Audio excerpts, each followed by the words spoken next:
The second question is that. Your second question. A little louder, my son. A little louder. The second question is that.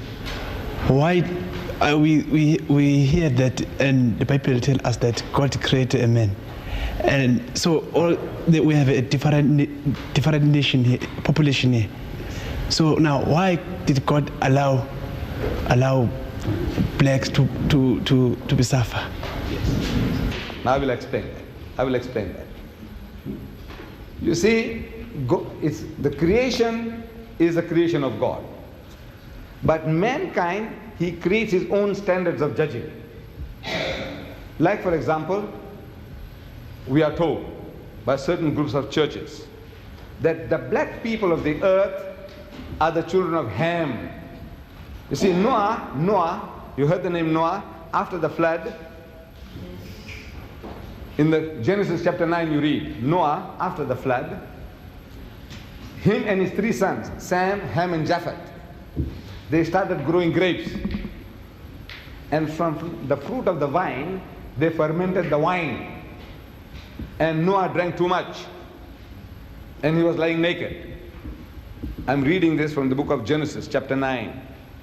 And out of his 3 sons, Sam, Ham and Japheth, Ham saw his father's nakedness. Sprawled out on the ground naked. And it was a big joke for him. So he laughed. Who laughed? Ham. You know how you spell ham? H-A-M, ham. Ham.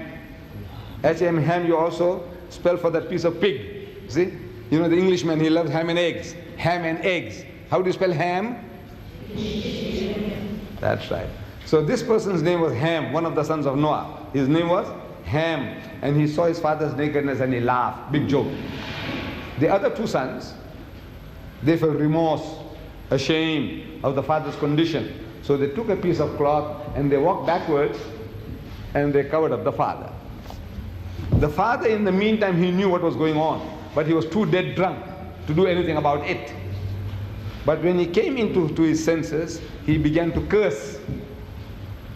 And you remember the curse? He said, "Cursed be Canaan, for a servant of servant thou shalt be unto thy brother." You attend Bible class, don't you? You remember this? "Cursed be Canaan, for a servant of servant thou shalt be unto thy brother." So they tell us in a system, they say that we black peoples of the earth are the children of Ham. That fellow who behaved like a pig, laughed at his father's nakedness. So as such, we are to become the hewers of wood and the drawers of water. So they want to see to it that you keep to your role. Your role is sweep the streets, carry the rubbish bin, work in the factories, whatever. This is your menial labor, that is your destiny. Now this is the invention of man. See, man's own invention. God didn't make you so. He, as we are told, that he made us in his image. He made everybody upright. He says, he the Lord had made man upright. Upright means straight, going straight. So the invention of man, the devilishness in man, is finding excuses to how I can discriminate against you, create theories, weave stories, fairy tales, and around these fairy tales I find justification for keeping you down. Now the Holy Quran, this book of God, the Quran, our religious book, it gives us an explanation of the theory of race. And I would like you to judge whether it answers the problems of mankind or not. It says, and I'm quoting in Arabic the original, and I give you the translation. It says, Ya ayyuhan nas, say, oh mankind, the whole of mankind, whether Africans, Indian, Chinese, Eskimo, everybody. Ya ayyuhan nas, oh mankind, inna khalaqnakum min dhakarin wa unsa. It is we, God Almighty says, we who have created the male and the female. We have created you all of a single pair, a male and a female. وَجَعَلْنَاكُمْ شُعُوبًا وَقَبَائِلًا. And it is we who have made you into nations and tribes. What for? To discriminate against one another?